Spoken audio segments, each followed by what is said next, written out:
right, ladies and gentlemen, welcome to Taking On Sports Podcast. As always, this is a podcast made by the fans for the fans.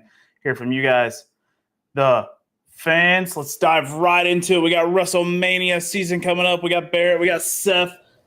WrestleMania's right around the corner, fellas. Down goes the bloodline. We haven't talked about wrestling at all, and then all of a sudden, WrestleMania, dude. Well, I mean, big wrestling program. I don't know what to tell you. It is. I mean, the lineup was revealed on first take for the card. So, I mean, it's kind of a big deal. It's not like we're the only show that goes out of our way once or twice a year to talk about wrestling. Clearly. So. But on wrestling, I mean, what match are you looking forward to watching, Barrett? We should just do predictions. I got them pulled up. Right. I want to know what match you're looking forward to. All right. Looking forward to the most Rhea Ripley and Charlotte, man. Like before I really started to get back into wrestling, I was following Charlotte Flair because I believe she's a Miami Dolphins fan. She had an interaction with Dolphin Twitter for a little bit. And then Rhea, I just kind of saw her around, wasn't really paying attention, but I was like, dang, she kind of catches your eye, that dark, just, goth chick type. And I was like, okay. And then when we started watching it, it's like, hell, Rhea won a Royal Rumble. Now she gets to challenge, or she picked Charlotte to challenge. Yeah. And so hey, where's your belt? Oh, I'll grab it here in a second. But yeah, that's the one I'm looking forward to the most, honestly. And the winner of that, I don't know, man. Like, I don't know. We'll dive in predictions here in a second. Seth, I mean, what match are you looking forward to? A lot of big cards. John Cena's coming back. You need the mini belt. What? Yeah. I'm a huge John Cena fan. I'm a huge Austin Theory fan. I think he's one of the next big things in the WWE. I think he's getting the right push. I think he's got the right, technically he's a heel. A lot of people don't like him, but I think he's got that swagger and stuff like that. But he's working it really well. He's a good champion. Oh, dang, the big gold. I need to get me a non-plastic one, dude. This thing's rather bendy. The big gold. Hey, they're about to be on sale again. You know what I mean? Oh, believe me, if I'm gonna buy one, it's gonna be this time. Hell yeah!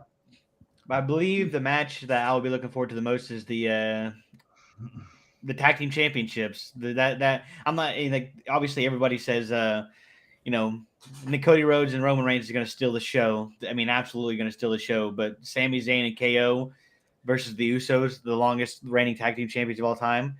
So it's like that's a pretty big one. And I think that Sami Zayn and KO are going to take that. So it's going to be a great moment in history. Yep, that's going to be a pretty good match. Let me tell you, boys, the match I'm looking forward to is Gunther, Drew McIntyre, and Sheamus. That's going to be the match to me that's going to steal this show. It's on card 2, night 2, Sunday night. Sunday night's absolutely loaded. I kind of feel like Saturday night is being outshined by the John Cena Austin Theory match because if you look down the list, I mean, Dominic and Ray, right? This is speculation. It's going to be Ray's retirement match. That's a big thing to a lot of people. Like a lot of big thing. A lot of wrestling Twitter is all over that thing. Yep. Yeah. I think it's going to be Ray's last match. I think he's going to put his son over. And right off in the side, him and his son are going to share a nice moment in the ring after the match. Bad blood aside, WrestleMania is a good time to pop off, to break away from kayfabe at the end. So that'll be a great match. But I think that Gunther, Drew McIntyre, Sheamus match, that thing is going to be hard hitting. It's going to be fast. It's going to be a lot of Sheamus versus Drew situations in there, and that's what the people really want to see. So as they are friends, are they still friends? Or are they just kind of like? I mean, they're IRL like life. They've been friends for almost 20 years. Yeah, and now they finally get to share the ring together. I was really kind of hoping that it would be like a one-on-one situation, but Gunther's a really good wrestler. He's going to be a nice addition to tell that story. Do you think he drops the title? Who, Gunther? Yeah. Oh yeah, Sheamus is coming home with it easy. No way. That's the only title that's eluded Sheamus his whole career. It's easily going to make him the Grand Slam champion. Now, is it going to be a long title run? No, I think Drew will snake it off of him pretty quick, but probably at the next pay-per-view, honestly. I don't know. Usually every time Sheamus holds a title, he holds a title for a pretty long time. All of his WWE runs were like 200 plus days. His US title runs were like 150 plus days. Like even I think he had a tag team title run with Cesaro that lasted like 4 months. It was kind of wicked. That one lasted a little over 100 days. That was a little, like that was long. He doesn't drop titles quickly, and it's probably just because of who he is. But it's like when he won the WWE title from John Cena at a tables match in the most shocking way possible, just barely pushing Cena off the top rope and pushing him through. The whole crowd was just like, "What the fuck?" And then Sheamus held that title for like, I don't know. I think it was close to like 180 days, almost 200 days. It's kind of wild. Just this kid out of nowhere, just debuted probably like a month ago, turned around, gets a WWE match, and wins it. Sheamus is a pretty big deal. All right, let's open up the card. All right, real quick, man. Let me ask you. You're a pretty big wrestling fan. Which one do you think disappoints? The match that disappoints? Yeah, I know. Not counting any of the Fatal 4-Ways. I mean, it's obviously Lesnar versus Omos. Okay, yeah. Dang it, I teased you. That was a bad one. Other than that, yeah, you kind of teed me up, put me on a high tee right there. That's a horrible one. But let me explain why. Let's jump that one now. Brock Lesnar is just like an absolute beast. Is he a great wrestler? No. Is he a good storyteller? Yes. Brock Lesnar tells an amazing story in the ring. The way he sells bumps is incredible. Yeah. Omos can't do none of that. He can't sell. He doesn't tell a good story. He just raises his fist up and screams at people. He's not a good wrestler. And listen, I haven't been watching it as much as you guys, obviously, in the last many years. But there's a big guy lacking, right? I mean, I don't know. Braun Strowman. Like, why are we not re-pushing Braun Strowman? I agree. Braun Strowman has fine-tuned his skills to be that big guy. He's freaking shredded at 6'10". It's like, holy cow. And they're not doing it right with him. But they need a more mythical person, or they're trying to get. I'm not saying they need him. Yeah. But they're trying to get a more mythical guy, doesn't talk a lot, kind of like an Undertaker, kind of like Kane. They're trying to get someone like that. I think if the Omos pushes reminds me more of the Great Khali, to be honest. That's what I was gonna say. And that guy stunk. So that was the worst world heavyweight champion in the 2000s. I just saw a video. It was so bad. Showed him winning. I didn't even realize. Yeah. So exclude the terrible. I mean, I also agree. I think that match is going to be not great. I mean, this is just a strength test for Brock Lesnar. You're going to see him suplex him. He's going to F5 Omos. Will it be the greatest thing ever? No, he's not really that young anymore. But other than that one, Vance, I mean, if I really had to pick, I think for nostalgia, the Becky Lynch, Lita, Trish Stratus versus Damage Control match is going to be great for nostalgia. Is it going to be good to watch? No, because Lita's not as athletic as she used to be. Trish Stratus not as athletic. Like we see Lita struggling to do wrestling moves now. And that's unfortunate because I was a big Lita fan growing up, right? I was a huge Trish Stratus fan growing up. And Becky Lynch is obviously the man. Becky and Damage Control are going to have to carry that match. And I got to tell you, the two Sky Girls on Damage Control, they're not great wrestlers. So this is going to be – and Bayley's, she's pretty one-dimensional, right? She's not a great trash talker, or she's got the baby face, excuse me. It's not built for it. Becky Lynch is going to have to carry that match. But the nostalgia of Lita and Trish Stratus will push that match higher than what it should be. But I think that match is, like, physically to watch is going to be a big letdown. What do you got, Barrett? What do you think be the letdown of the whole 2 days?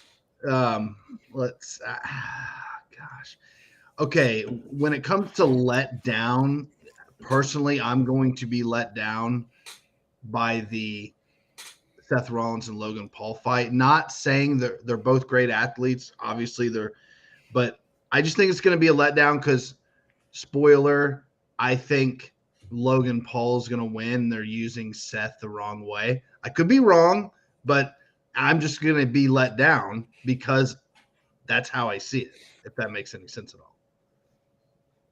I think Seth is too big of a star to let them bring in an outsider and beat him at Mania. I think that's one of my candidates for matches that's going to steal the show because of how crazy athletic Logan Paul is. Yeah, and it could steal the show, but if Logan Paul wins, it will be a letdown for me. Like personally. night one, it seems underwhelming, but there's a lot of good storytelling on night number one with the Becky Lynch and Lita Trish Stratus match, right? The nostalgia factor is going to be a big part of that. I'll pull up the card real quick. The storytelling for night two is bad, right? Like Bianca and Asuka, like there's no real build up there. I mean, I guess the Gunther Drew McIntyre, yeah, that's a little bit of build up. The best build up is Edge versus Finn, of course.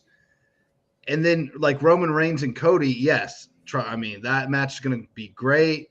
The Cody pops are going to be huge. But the build up for that has been good, but it's not like a long-standing rivalry. So the stories for Saturday are pretty ridiculous. So yeah, I mean, Cena, Austin Theory, they planted that seed earlier last year, right? Probably, I think it was just before or after SummerSlam. They planted a seed between them two, bringing Cena back to do the Cena tribute. He ran into Austin Theory, so they set that one up. I kind of saw this match coming. Charlotte Rhea, I felt like the writing was on the wall for that one. Yeah. Uso, Sami Zayn, disappointing push for Kevin Owens, but good that he's going to get a wrestle with his friend. I bet for Kevin Owens and Sami Zayn, this is going to be like a moment of a lifetime for them to win tag team titles in WWE. Like that's going to be a huge moment for them. Seth Rollins and Logan Paul. That's just one of those Mania storylines. You start it in January at the Royal Rumble. It's a classic WWE move to do short-term storytelling, but sometimes it works out all the way until like usually matches that start quick at the Royal Rumble will go all the way until SummerSlam of next year, which is August. So that I could see Logan Paul coming pretty. Not full time, but there's a really good prediction on the internet that Jake Paul is going to come back and they're going to end up fighting Sami Zayn and Kevin Owens at SummerSlam for the tag titles. Wow. Two influencers. Because it's no mystery that Logan Paul spends a lot of time at the Performance Center training for his matches, more than anybody ever has. It's no mystery that he does that. It's heavily reported that that's what's going on. He works with Shawn Michaels daily on those matches. So that's going to be. I think that's going to be a good match, and that could be a really good story down the line. Ray versus Dominic. That's going to be a great story. I don't care if the match sucks. I think it's Ray's send off, right? So yeah. I mean, he just got announced into the Hall of Fame, so he's going to do his Hall of Fame thing this weekend. Which should be tomorrow night. Yes. He'll do the Hall of Fame, and then that'll send him off right there because they've won the tag titles together. So he accomplished that goal. He said that was a goal when he came back to WWE, was to win the tag titles with his son. He did that. Now he's going to fight his son at Mania, and that's going to be his final opponent. Like, can't really write stories better than that. You literally have to wait 20-plus years to write that story, so to get your son into a WWE ring, kind of wild. And then these showcase matches, like I don't have a lot to say on those, honestly. They're there. Those are like the openers, aren't they? No, because Cena and Theory are opening night one. No, I mean showcase matches are like isn't there like a little hour window like before WrestleMania that they have like a match in? No. Yeah, that's you. The past couple of years, that's when they did the Andre the Battle Royale. So if they're still doing that, that's tomorrow. That's tomorrow night. Holy cow, WWE. I don't know what this match is going to be. It's going to be like a filler somewhere. If this is going to be the hour before, great. Like while people are sitting down, getting their seats, you get a little action as you walk in, not really heavily commentated. But what? I'd be in there right away. You get the thank you. Yeah. pretty good night one card. I mean, I did notice somebody missing from the card that's kind of wild, but kind of deserving based on how his creativity went with that LA Night match is Bray Wyatt. Also, people are pretty outraged that Bobby Lashley didn't make the card. I mean, they couldn't find a story to get. He was feuding with Theory, which is kind of wild that they just stopped that to push Cena. Yeah, well, I mean, Cena's a bigger draw, I think, in this point. But... Oh yeah, I mean, especially in LA. But the guy, what's the guy's name? Khan, the guy that was like Nick Khan. Yeah, there was a clip of him saying that there's plenty of, or a statement saying that there's plenty of surprises left for this WrestleMania. So, like, obviously day one they released this. It's got 7 matches on it. Day 2 only has 6 matches on it. So, somewhere down the line there will be. That's not including the showcase matches, which is probably the hour before. So there's no way you go into night 2 with only 5 matches on the card. Like, there's always a big promo on each one of these nights. Like, someone will come out and there'll be like 30 minutes worth of like talking, maybe a little bit of action. Maybe Lashley makes an appearance there. I'm just saying there's got to be something they're not telling us, like a match they're not gonna, maybe something improvised, maybe something that they've been setting up that they're just gonna kind of run out there. I mean, I think there's gonna be a surprise match for night 2. Interesting. So it kind of touches on night 1 right there. I mean, night 1's looking pretty juicy in terms of storytelling. I like it. I mean, the Usos, Sami Zayn, Kevin Owens, that's been going on for 6-8 months now. We'll touch night 2. Touch night 2 here. Then another showcase. Like Seth, I agree with Seth. I think this is going to be part of the hour before show. Nothing crazy going on there. Just a bunch of fatal 4-way tag matches.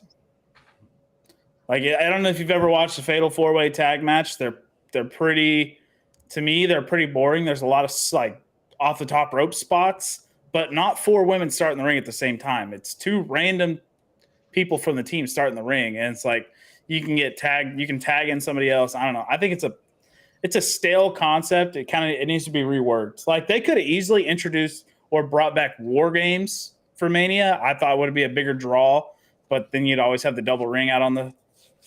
Yeah, that wouldn't work. So, unless you could lift the ring somehow. Yeah, I mean, they're bringing a Hell in a Cell, which we're going to talk about right here. Edge versus Finn Balor, Hell in a Cell match. I didn't know that was a Hell in a Cell till the other day. Kind of wicked. It's going to be Brute Edge versus Demon Finn Balor, the Demon King. Barrett, you're going to get to experience that for the first time.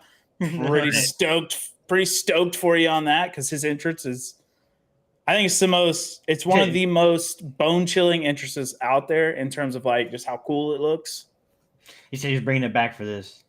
Yeah, I get goosebumps every time I see Finn Balor's demon entrance. It's wicked. It starts off with a heartbeat, man. Like, you'll hear it. Need that surround sound to be pumping. I got a surround sound, Barry, if you need me to hook it up. Oh yeah, bring it over. I really do. Yeah, bring your surround sound, because like a lot of these songs are gonna hit hard. Like Cody Rhodes theme song. Sound bar, but bring your surround. I got 2 speakers. Yeah, perfect. Okay, there we go.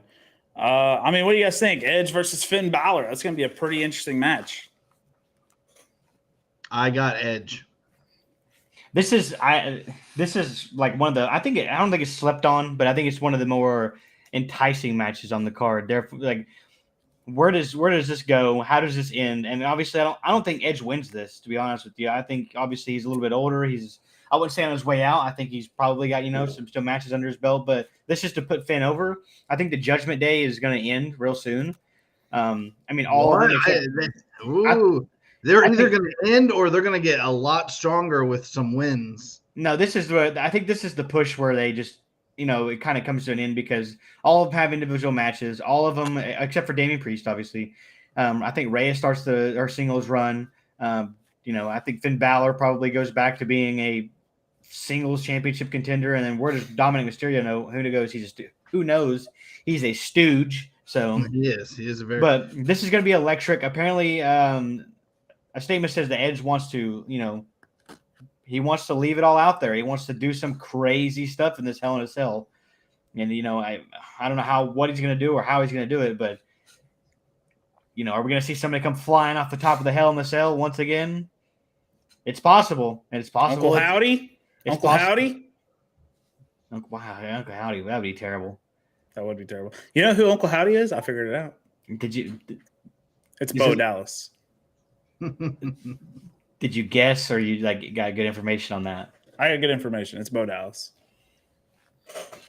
There was a bunch of people that went back to his older clips of him jumping off like a 20-foot area of him doing an elbow drop, and it was copy for copy Bo Dallas. Bo Leave? Yeah, Bo Leave is coming back as Uncle Howdy. So, oh gosh, we'll see that. Goodness. I mean, shoot, Gunther, Sheamus, Drew McIntyre, my pick for match of the night, right? Barrett, what are your thoughts on that one? Who do you like coming out of that? You like Gunther? I mean, I like Drew with the sword, but I bet that flimsy ass sword.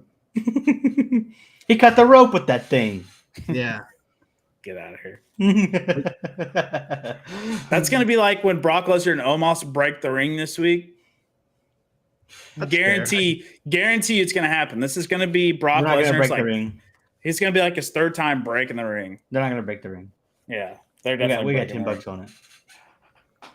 I got $10 with you that they're breaking the ring. I got $10 with Barrett that Roman Reigns comes out successful. Bring my cash. So we'll see. I mean, Barrett, what do you think, real quick? The big Sorry, we kind of jumped in all over you. What? What do you think, Gunther, Drew, or Sheamus? I think Gunther's gonna still keep the title. Dang. Yeah. I think it's too long not too long. I think it's the right amount of run for Gunther. He's going to be around for a long time in the WWE. It's time for him to probably drop it, maybe move on to different things. This is the only issue with like a lot of the titles being held as like joint titles.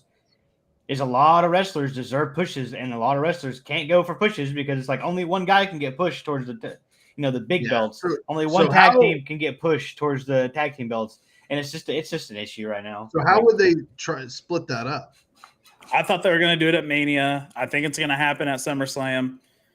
So what? You have a person from Raw just challenge them for the Raw belt? I don't know. I honestly don't know how they're going to do it now, because like thinking about it back then when we were looking at the storylines for Mania on how they were going to do it, right?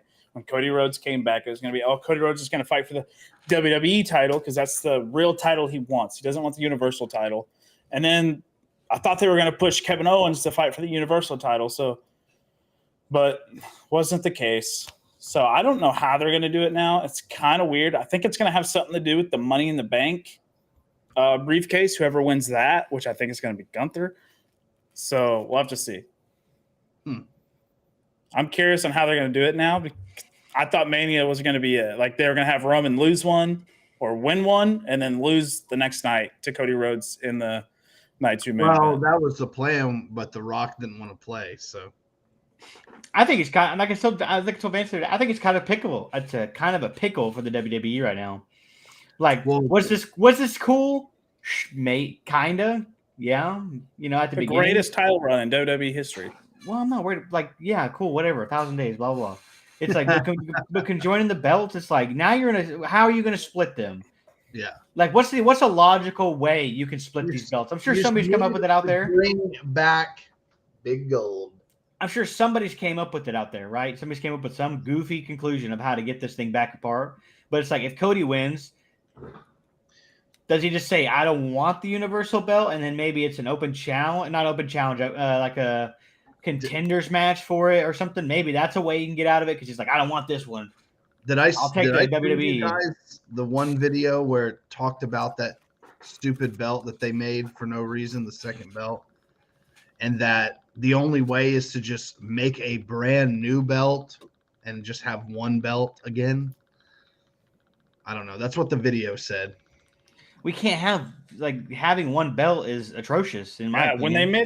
When they mix the WWE belt with the World Heavyweight belt, They just combined them, and we just had this belt for Right. till like 2019, I think. Yeah, and 2018 is when the Universal title. So for 4 years, no, 2012 is when those titles got combined. So for 6 years, we had one title around, and it was really popular year because Cena was still around, Randy Orton was getting world title after world title, Daniel Bryan was still there, right? They were pushing Seth Rollins and Brock Lesnar. Seth Rollins heist of the century. Brock Lesnar was there at the top of his game at the time. So like having one belt back then was great. Having one belt now, it feels repeated and stale, right? The 2-belt system allows you to do the brand split again. They do this every other year, right? They ride this high all the way up until right after SummerSlam, and then boom, the Raw and SmackDown just get merged again.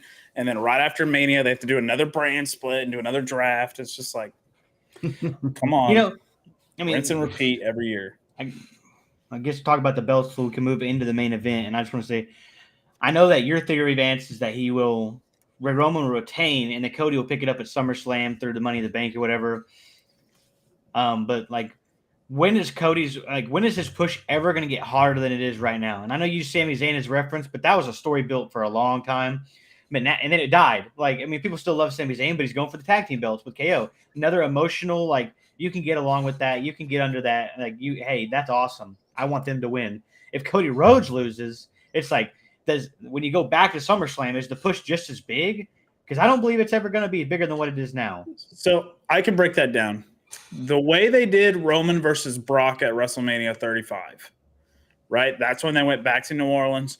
Roman didn't beat Brock at Mania. It was the biggest push Roman has ever gotten in his career, right? He kept failing and kept failing and kept failing to get the title, right?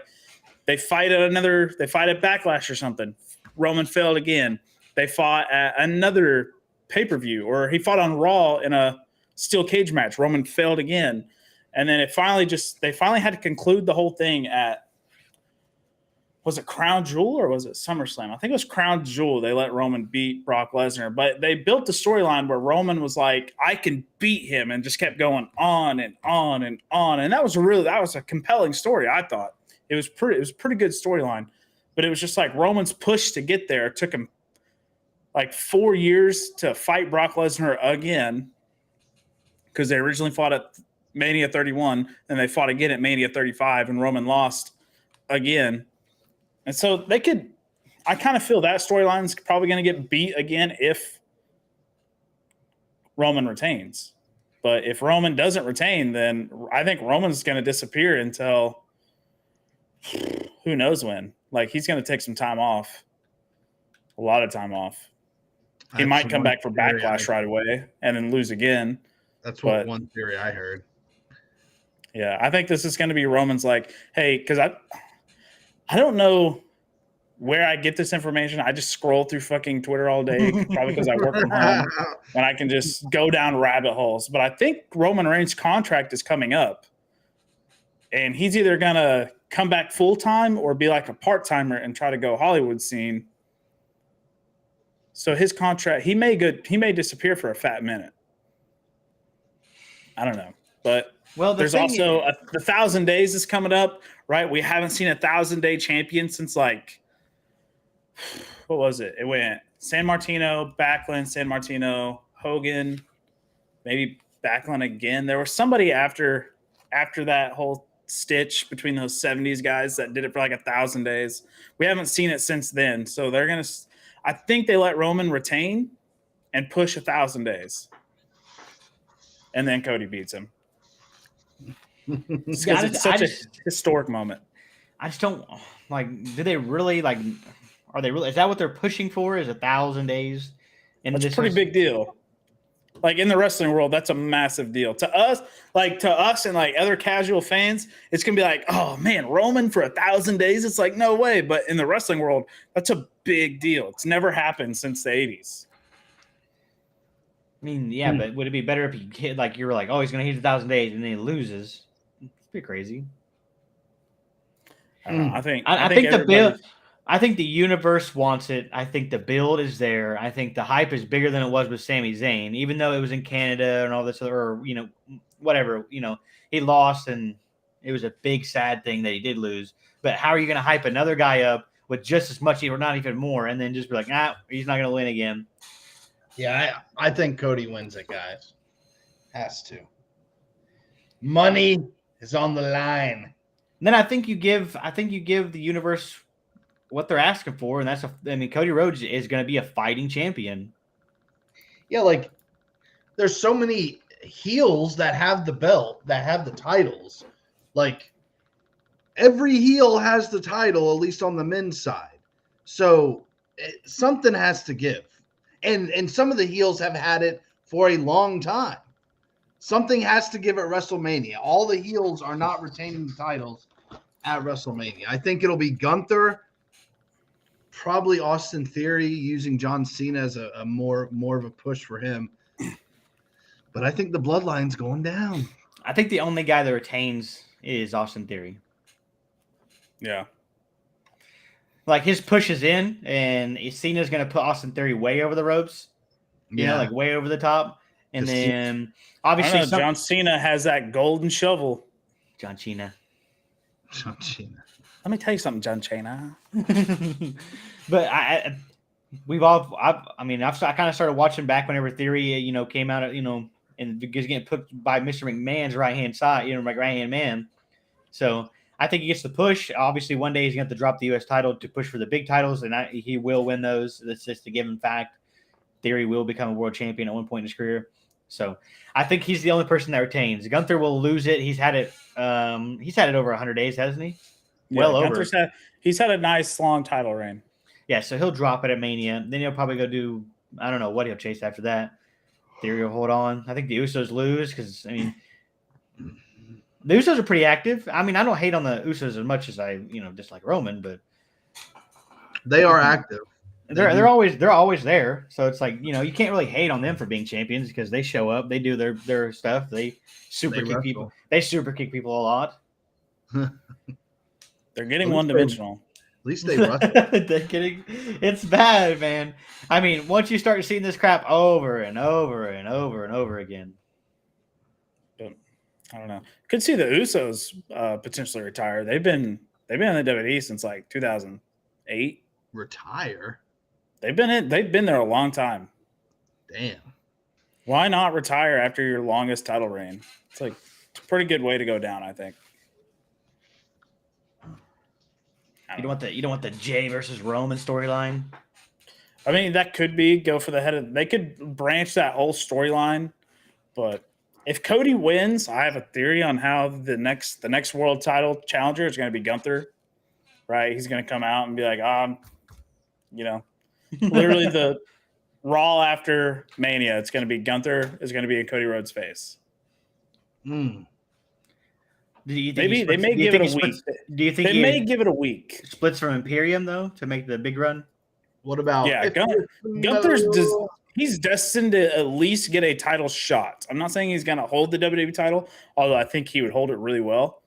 Obviously, not both titles. Gunther's not that kind of status. Right? To me, there's only 4 guys in the whole WWE that have the status of holding both titles, and that's Roman, Brock, Seth, and maybe Drew McIntyre.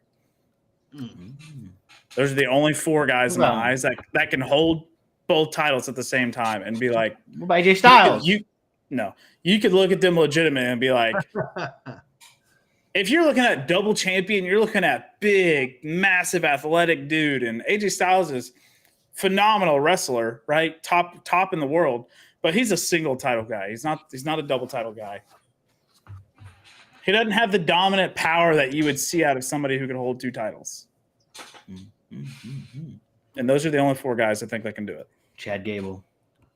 Thank you. He's going to get a massive singles push after Mania. Pretty stoked for that. Is Randy O coming out this weekend? He could be a surprise, right? If somebody comes out to help Roman, Randy Orton will come out to help Cody. Whoa. And then if it's not, damn it, now you're getting me down a rabbit hole. If it's not Gunther that's going to be next in line for the title, it's going to be Randy Orton on his return. I did see a thing. Where's Rand? Wasn't he like suspended or something? No, he's hurt. He's hurt. Yeah. He Oh. had back surgery.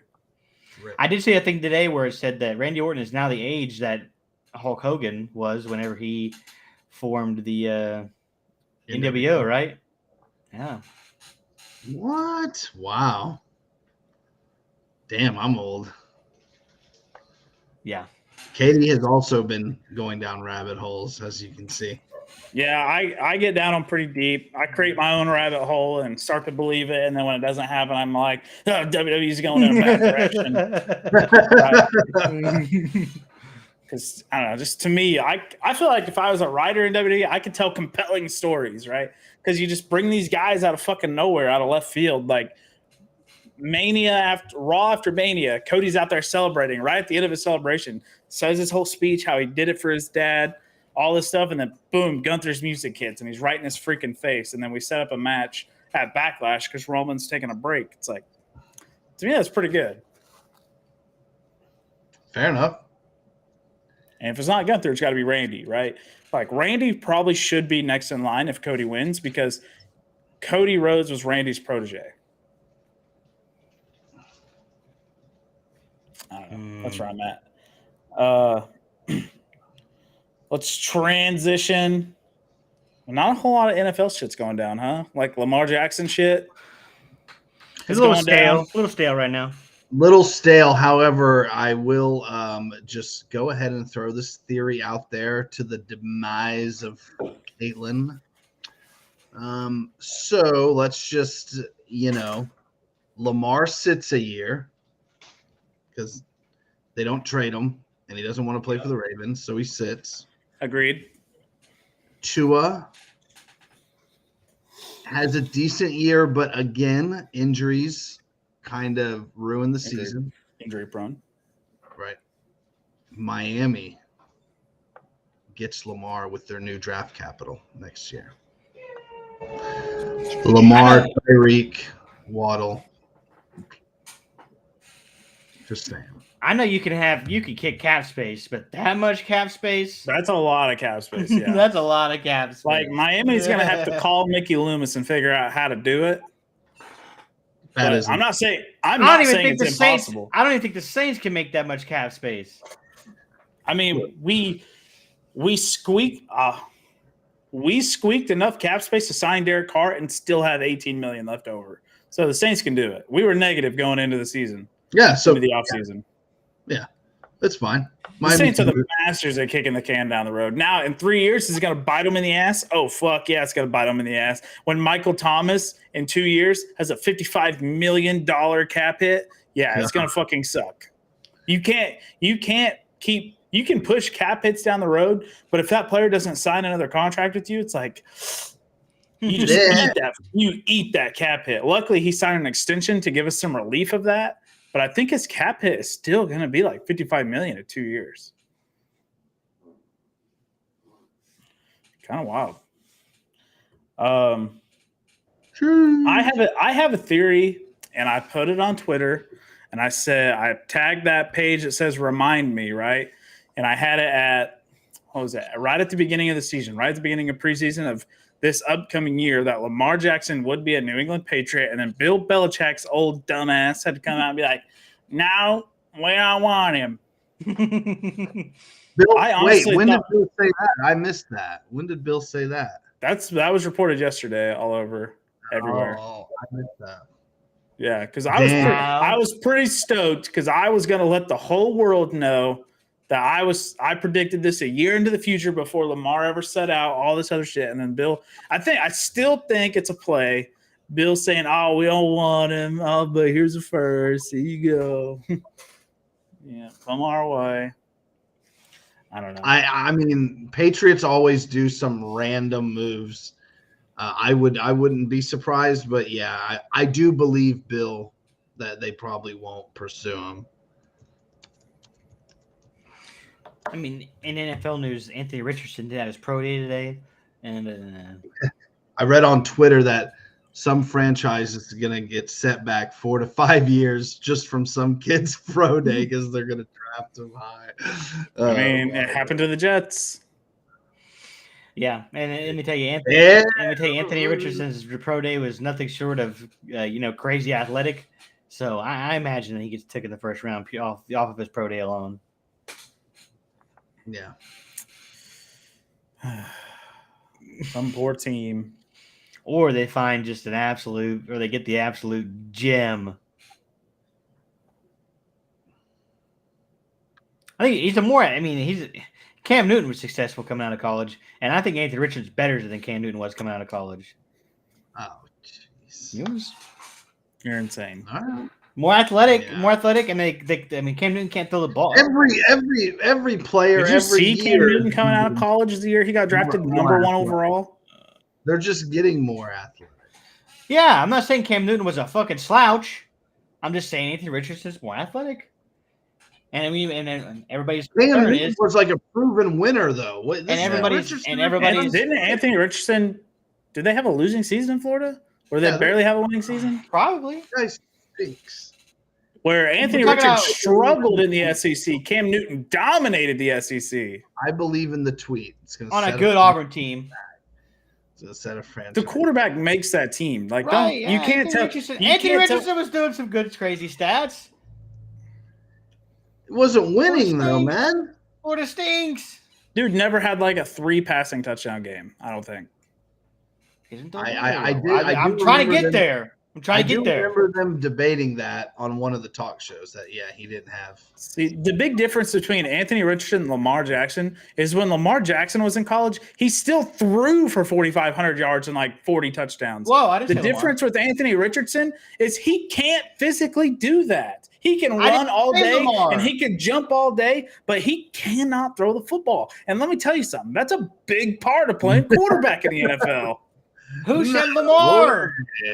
No, I'm giving you the best example possible of Anthony Richardson, and that's Lamar Jackson. I never brought Lamar Jackson up. I'm just bringing Cam Newton up. I brought Cam Newton up. Cam Newton wasn't the greatest thrower of the football. Cam Newton still threw for I'm pretty sure he threw for 3,800 yards and 28 touchdowns, but he ran for another 15 and 1,200 yards. Anthony Richardson's not doing that stuff. I personally think, everybody has an opinion, and sometimes opinions are wrong. I just think he's a better talent coming out of, a better prospect coming out of college than Cam Newton was. Not a better prospect. That's a bad word. Don't say prospect because that's not true. Cam Newton was drafted number 1 overall. It was a no-doubter pick. Anthony Richardson might be drafted number 1 overall. Yeah, but that's not a no-doubter. Yeah. Cam Newton was literally a no-doubter number 1 overall pick. And there was good talent in his draft class too. You never who? Name another quarterback. Let's look up the No. Don't go look it up on the computer. Draft class. Give me another. See, you can't tell me another good quarterback in a Cam Newton's draft class. Probably Ryan Tannehill. Ryan Tannehill. Jake Locker, huh? Oh, Christian Ponder, huh? All right, we got Andy Dalton, Colin Kaepernick. We got some. Absolutely crazy in that draft class, huh? You got some absolutely crazy. You didn't see Christian Ponder there, did you? Hey, he did marry Sam Ponder. Yeah, look, Vance is like that thing was loaded with quarterbacks. I was wrong. All right. Yeah, I'm not even doubting it. I'm saying Cam Newton in his class was really amazing. Cam Newton 10 years ago was really amazing, but everybody's advanced. I think Anthony Richardson. Look at my hair. I think he's just a little different. Sorry, man. That's just one we're gonna have to agree to disagree on. Anthony Richardson is not he's not even a good prospect in my opinion. He's crazy athletic. That dude could fill a Taysom Hill role like no one else's business. And if I was a team drafting him, that's what I'm looking at right there. Hey, buddy, hope you enjoyed throwing the ball maybe 4 or 5 times a game. We'll let you uncork one once a game, but you're going to be playing tight end, coming off the edge here, burning. There's a reason only one NFL team does that. And it was very successful. It's a bad idea. And when we get a number 1 pick from the Denver Broncos next year for Taysom Hill, we got a number 1 pick for a freaking head coach. It works. It works for the Saints. But let me tell you, That's maybe the only system that it'll work in. Yeah, I don't know. Anthony Richardson to me is just that dude has bust written all over him. I think he he's should be a gonna- top 15 pick. He's gonna get picked high. Do I think he should be? No. I think he should be. Would I take a chance on him if I was a GM and I got it was like pick 8 rolls around. I'm team without a quarterback. Anthony Richardson's still on the board. Will Levis is gone because I would take Will Levis over Anthony Richardson. I would take Anthony Richardson. If I was looking for a quarter, because he's cheap, right? You can put a lot around him and be like, hey, dude, I give you everything. Like, you have to win. And if you don't win, it's like, oh, fuck, I just set my franchise back 4 years, but I loaded myself up with potential future draft picks because Anthony Richardson couldn't push us past 6 wins. It's like, welcome to like a handful of NFL franchises. Sometimes it doesn't work. yeah. I mean, Jets are learning.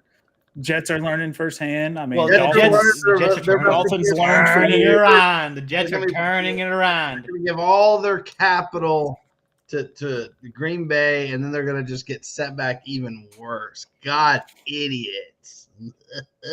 Like, you guys have done the same thing. I know. You're literally loading your roster, hoping to makes a run here in the year 4 or 5. Hope Ryan Fitzpatrick is the next big thing at 38 years old. Like I see a lot. I see a lot of Osweiler. I see a lot of the Finch centers like, look at these idiots losing their draft picks, using all their cap space, and then it's like, okay, the Finns have done the exact same thing, except for a guy. The Finns are going to have to, if they're going to have to pay 2, or they're going to draft another rookie. It's like, it's literally you're almost stuck at this point. Oh. Remember, Finn's loaded up to help Ryan Tannehill, and when it didn't pan out, what they had to do with all that? Just see you later. Vietnam flashbacks. Don't send Bear back there. I know. Dude, the healthy Tannehill Miami days was something to watch. I was a big fan of Ryan Tannehill when he was in Miami. Wasn't he the Miami Miracle guy? He was. The Miami Miracle. He was. They had Kenyon Drake. They had Kenny players. Kenny Steele, Oklahoma legend. Wasn't Ajayi on there? Jay Ajayi. He wasn't on. He wasn't on the Miracle, but yeah, Jay Ajayi, man. Yeah, on the roster. Was he not there for Tannehill? No, I think he was on the Eagles because the Eagles. That was the Eagles Super Bowl run. Yeah, I think And Jay Ajayi was there for that. Or it was Mahomes' first. I'm not sure. Not a lot in the NFL world. MLB opening day was today. Woo! The biggest headline for me today, honestly, is Aaron Judge opens up the season with a home run after ending his previous season with a home run. That was pretty cool to watch. He's gonna break the record. His second pitch at the plate. I mean, didn't expect him to just freaking cram one deep center, but he did. So, congrats to him. We get Ohtani later tonight. Mike Trout later tonight. Looking forward to that. The Dodgers are later tonight as well. Looking forward to that. Cubs fucked everything up and got a win today. Oh, is that what killed your parlay? Well, the Pirates would have killed. The Pirates would have killed it too. So how many were you off? I got a list. Hang on. He took the Royals too. They lost. Oh, this guy missed a bunch.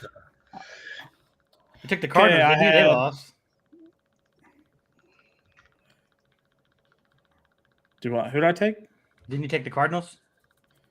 I did take the Cardinals. Yeah, I'm like in a 50-50 split right now, Barrett, honestly. It did not go well. I was really hoping that the Brewers would come back against the Cubs and maybe FanDuel would give me a cash out option, but it didn't happen. Yeah, because the Cubs are going to win the division this year. 1 game in. I'm a believer. Wow. Their game started an hour after the Red Sox and finished almost an hour before. Well, yeah, it was a pitching duel after that, like 1 inning. And then the Red Sox, they decided to come all the way back and lose right there at the end. Yep. The Rangers got hammered early and then came back late. Flicked a little switch going on. They said, hey, Yeah. screw this for DeGrom. Yeah, dude, they hammered DeGrom. Scherzer had just a crazy good outing today. He did give up a couple runs, but yeah, Scherzer faced the reigning NL Cy Young winner in Sandy Alcantara, and they kind of got after Sandy. So. Yeah, Garrett Cole had a freaking day today, man. That dude, opening day, 11 Ks, like holy crap. He did walk the first batter, which was kind of funny. I thought I was like, oh man, dude, Garrett Cole's about to spiral here after walking the first batter. But coming to find out, he's actually pretty historic for walking the first batter in games. They made a statistic on TV about that today, so I was pretty interested to see that. You may tell you who's going to win the NL MVP, Vance? Who you got? Ronald Acuna. That's who I am. Ronald Acuna will be the NL MVP for the Atlanta Braves. Sure. Absolutely. Yeah, Barry. Thank you. Get on board. We can get on board with that. Yeah, just remember that, Barry. Ronald Acuna. All right. How about the Ronald Thunder, Acuna, man?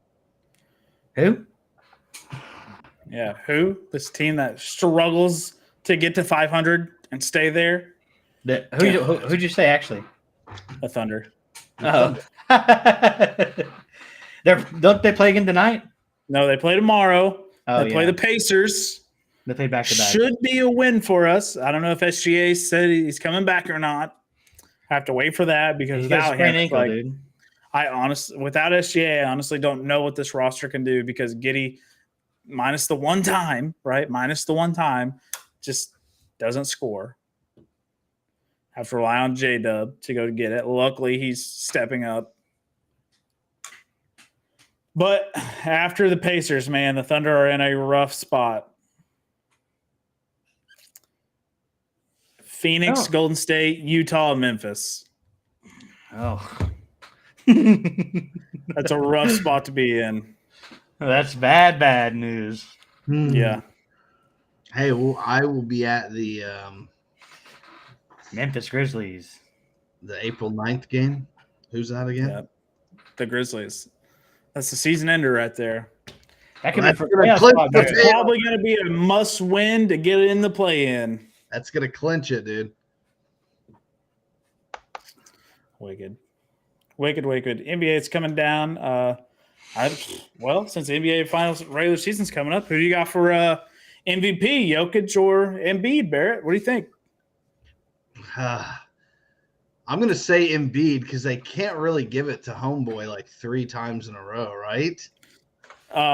I think they're going to do it kind of the same thing they're going to do with Roman Reigns. It's going to be a history thing.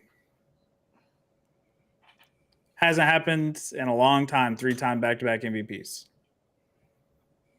All right. Fair enough. Yeah.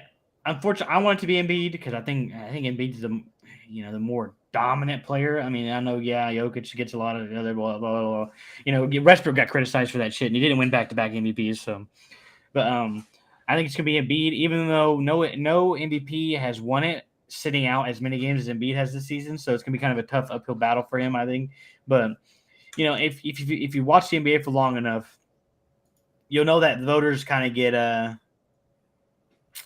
bored of giving the same guy the award over and over again. Hence why LeBron's got like one, 2, 4 MVPs. He went back-to-back, lost to Derrick Rose, and back-to-back again. LeBron James. Because no. Yeah, okay.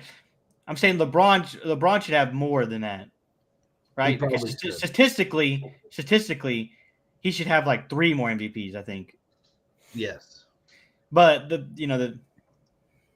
get a little bored, they get a little stale, so then they're like, let's just give it to a different guy. Yeah. I agree. Like Rush should have won it every year, right? If they're going to give it to just a guy for average triple-double, Rush should be like a 3-time MVP. Back to back. Listen, Rush. Joel Embiid has played 62 games this year so far. Nikola Jokic has played 67. Do you think 5 games would really be like that big of a difference maker for the MVP? No, no, not at all. Not to voters probably, but I'm just saying like no MVP has ever sat as many games or not played as many games as Embiid has and won it. Okay, that makes sense. I mean, if I'm being real honest, I want my MVP to play at least 70 games Oh, minimum. nowadays, I think if you're going to be the MVP, you have to be on the floor. That's why Kawhi Leonard, no matter what he'll ever do, he could never win MVP because of that situation. So like it's like if you go down the list and you go minimum 70 games, next guy on that list is Jason Tatum, and then Jeez. Julius Randle, Zach LaVine. Oh yeah. So Tatum would walk away with it solely based on the minimum requirement. Right, because SGA's missed a bunch of games. I did see though on an ESPN straw poll that SGA was like 6th. Yeah, so he's 6th right now in the the MVP voting or whatever, right? Or the straw poll, whatever you said, right, Barrett? So he's almost guaranteed for an All NBA first team lock Yeah. because he's like number 2 in guards. But does he get it, or does the NBA fucking shove another up Curry's ass? Hey,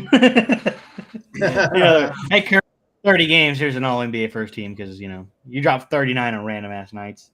Yeah. Yeah, Steph Curry isn't even stat eligible. Hasn't played that many games. Like he can't be a top anything in stats because of the minimum amount of games he's played. Stooge. So, but Curry will probably get a nod. I think De'Aaron Fox is going to get All NBA second team, which will be great for him. Donovan Mitchell will probably get All NBA first team shooting guard.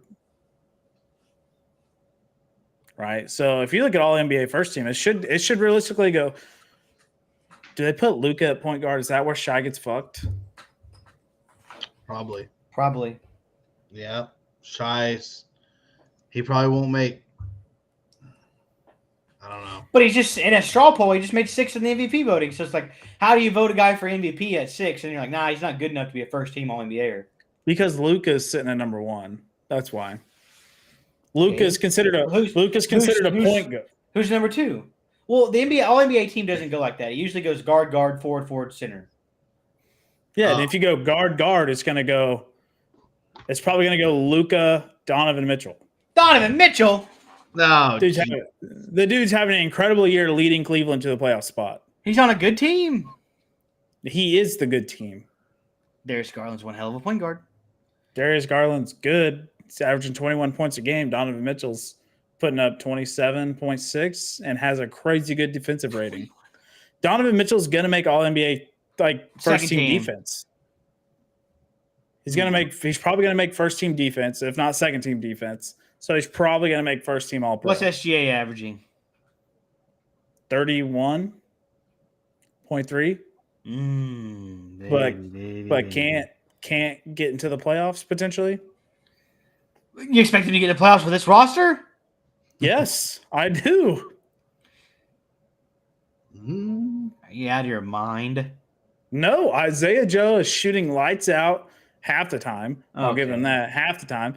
Jada, you guys were just yesterday hyping up this fucking roster. Here I am wanting to hype it up to help SGA get All NBA first team, and now both of you guys are crickets. I like the roster. It's got potential, but it's got 2 rookies starting on it. That is, I mean, it's built for the playoffs, man. And you don't even have your number 2 pick. If we would have had rookie Chet, you guys would be praising this fucking roster. But we got a rookie. Now all of a sudden Chet's not starting. We'd probably be a high 40s win team. But now Chet's not starting. Oh, we got 2 rookies. But if Chet's starting, guess what? We're going to have 2 rookies starting still. Like, come on. We'd probably be a high 40s win team. We should be a high 40s win team now. It's potentially, yeah. The only person that plays fucking defense on that roster is Lou Dort. Legend. I see J-Dub get it. Every time you watch a highlight video of the game, you know who's on the receiving end of getting scored on? It's either Giddey or J-Dub. Tell him, Barrett. Tell him J-Dub's a good defender. I like J-Dub. I like J-Dub. I hope he turns out great. But he, like you said, he's a rookie. But he's scoring when SJ's on the floor. He's averaging like 24 points per game. Giddy does need to improve scoring. Listen. If the Thunder make the playoffs, this is just as bad. It's not the same, but it's almost the same as Russell Westbrook carrying the team to playoffs. That's fine. You need to make the playoffs for the city. Okay. If you make the playoffs with, 75% played SGA, no Chet, 2 rookies. I mean, look at the early polls. People were expecting the Thunder to be a top 5 lottery pick. If you make the playoffs, you're just excelling or jumping a year ahead. You're exceeding expectations, which is a good thing in a small market like this. You don't want to tank for too long, or they'll be shipping the Thunder to freaking Coral Gables, Florida, or somewhere random. Exactly. Thunder Where the hell have is to Coral Gables? Thunder have to be in the playoffs. If they don't make it this year, it's gonna hurt. The offseason with the people, it's gonna hurt. It's not gonna be. Yeah, because the people are like you. We want to win. We're not okay being losers. Hey, can we get 10 cents out for no? You guys didn't make the playoffs in 10 years. You can't have my 10 cents a year a month. Yes. I would gladly pay whether the Thunder were tanky or not, solely based on having an NBA team in that area. Okay, but if I'm don't want to. Don't lump if I'm an Vance old in area, with the, I ain't with the fucking old paying. whites. Yeah, don't lump Vance in with the old whites. He would gladly pay. We would all gladly. I would gladly pay. We can push Vance to the old white side. Nah, I just want us to win, dude. I'm not okay with losing, but I'm not going to go so far as pushing the Thunder out. But to your point, to counterpoint Vance's take, I don't think it'll be a complete failure. I don't think it will, outrage people that they barely missed the playoffs with no Chet, 2 rookies, 75% SGA. I think it'll be fine. It'll keep the heat off. Presti's still badass. Keep the coach. Every franchise in history, you can't name one in NBA that has went just a miraculous amount of years without. You got Golden State right now; they're running it. Boston was crappy. The Spurs in the late 90s. They're bad now. They're bad now. Let me explain something to you. No, they are, but they had a great run. Those teams don't only have a 10-year history. We're about to go on another run. No, history matters. The fact that the Thunder don't have a storied history on being absolute dominant, winning championships back in the 90s and the 80s will not hold us here. If the Thunder don't win now, win within the next 2 to 3 years with this roster assembled, they should already be winning. The Thunder can't afford to go into a rebuild. As much as people say it happens. The Thunder don't have the storied history behind them to back them, to keep them in the area. What do you want them to do? Win. We have 17 fucking first-round draft picks. Go get a star. What are we waiting on? What are we waiting on? You're building. What are we waiting on? We're about to miss the fucking playoffs again. You're building through the draft. No, you got to know. You can't build. You can build a whole nother fucking roster with the amount of draft picks we have. Who drafted Kevin Durant? Sam Presti. Who drafted Russell Westbrook? Sam Presti. Where are they now? No, stop. Did they deliver a championship? Stop. No, they did not. Stop. They did not. Stop. Who drafted Serge Ibaka? Who Sam drafted Presti. James Harden? You built the draft. I didn't see a championship delivered to Oklahoma City. Did you? Are we hoisting a banner in Oklahoma City? That was one of the craziest runs, and everybody says that Sam Presti ruined it by not paying James Harden, and that was the truth. He built through the draft. He didn't go buy a player. I see a banner. He didn't go buy a player, and when they made the finals in the fucking below 10 years of being a freshman franchise, who does that? Nobody. True. It's history. That team was crazy. That is history. That big three goes down as the biggest. Not enough history for old white. It's enough history for people like us to want to keep You're them. Impatient. I'm not impatient. You're the fucking most impatient person when it comes to Thunder basketball. You wanted to trade SGA last year. Now you're all on his cock and balls. He turned me around. What do you want me to say? You're doing the same thing this year. Why Give the would team a chance. Why would we save 17 first-round draft picks and not go get a fucking superstar? How do you know he's not going to this offseason? Why did he not do it this offseason? How did you know SGA was going to be a 31-point-per-game scorer? You had to see. That's why I suggested trading him. You had to see. And we waited. You gave him the extension, and he's a fucking all-star. We waited to see him miss the playoffs again. Congratulations, Thunder fans. He's 24? 25? 26 years. He's not even his prime. This is SGA's prime. He's probably maybe starting it. Yeah, he's nowhere near. He's nowhere near the middle of his prime. He's nowhere near. You got 18, 19-year-olds on the roster. This is like the youngest roster in NBA history right here. This is a dynasty. This is the youngest roster. The Thunder are a fucking dynasty. Jada was a steal at 13. You do not have your second round pick, and you're fighting veteran. You're fighting grizzled. You're fighting fucking playoff experienced teams right here at the fucking end of the. I mean, you're probably the best player in the NBA, Luka. He can't even get his fucking team to the playoffs. What are you gonna say about them? They're gonna blow it up. They're gonna trade Luka. Yeah, I mean, no, they're they traded for Kyrie, and they're worse. That didn't work out. Listen, I could have told you trading for Kyrie wasn't going to be a good idea. Like, come on, I'm not the only person that saw that coming. But we would trade for a guy. And then we'd go on like a 4-game losing streak and advance. You traded four first-round picks for this guy? What the fuck, Sam Presti? There's a reason Sam Presti doesn't make the big moves. He made the big move for Paul George. Didn't work out because Melo didn't want to come off the bench. But Paul George is almost an MVP. He was like an MVP winner almost. He probably should have won. That's why we got SGA and a plethora of draft picks for him. Exactly. He reset. And he knows what he's building. It's a dynasty. People have to be fucking patient. You can tell that to the people that hold the money in Oklahoma City because it's. I know they're not going to pay.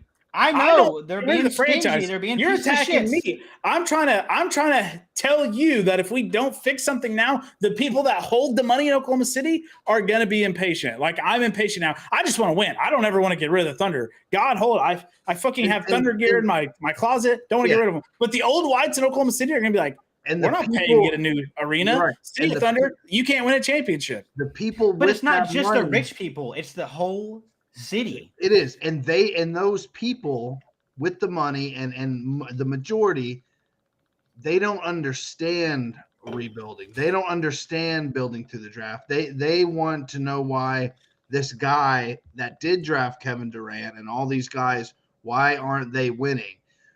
They're just gonna, we got to get that new stadium. Are we gonna get that new stadium if they keep, losing?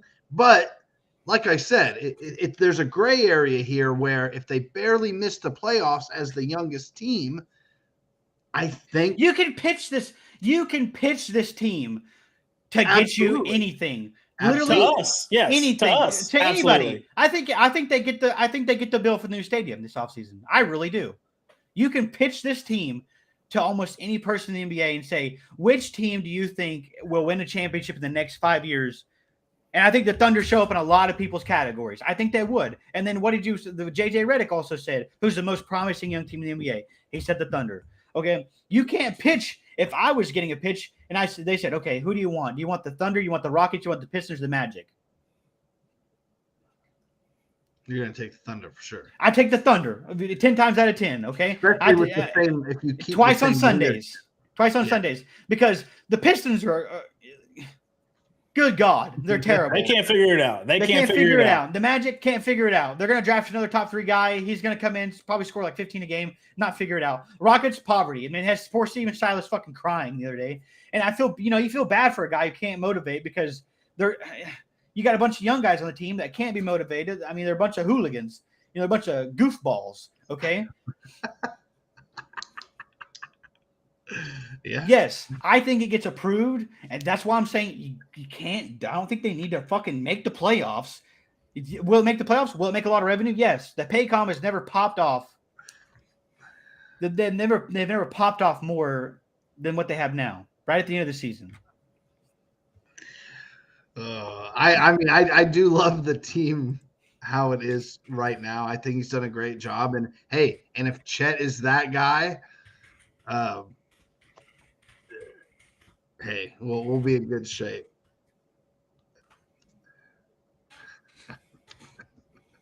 If Chet's not that guy, come NBA trade deadline next season, moves have to be flying. Yeah. I mean, I'm just gonna tell you, you might as well get ready for it because the jury's gonna be out for Chet for another 2 years. So I don't think look the how old long Whites they fucking wasted on Poku, and I'm not a fan. But everybody You gets love Poku. Every time I bring up Poku, I liked Basley. Basley stunk, dude. Holy Oh, cow. I give you hell about Poku because you're like Poku stinks, trade him, and obviously I got to rile Vance up for once in a while. So Poku was the biggest. Poku was the best available at the time. Say he's a 17th pick. It's not like I'll give the Thunder that. Poku was the best available at the time, but holy shit, that dude's hot garbage. Yeah, but it's weird. He's not that bad, but he's also he's very inconsistent. Because Chet is that guy, I think he will at least elevate the team to one step above.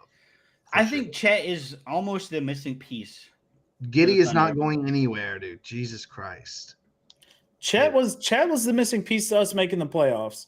Now without Chet back on this train, it's gonna hurt with the old whites that control the money in Oklahoma City. And that's what sucks. It's because I'm not a young, rich white person or rich person, I don't necessarily have to be white, living in that area to dish a lot of money into that team. If I could, gladly I would, dude. I'll empty out my savings account and I'll give them my whole $50. They can have it and run with it. Yeah, racist show, huh?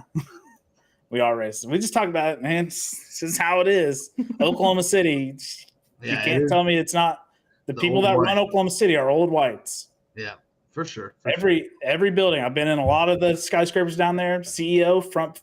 As soon as you walk in, same old white dude. Everywhere you go. Man, it's the Kendrick Perkins of this show. I just called him out for being racist. Man, it's the Kendrick Perkins of this show. That's crazy. All right, I'll calm down. I did just call out Kendrick Perkins for being racist today. That's what's funny.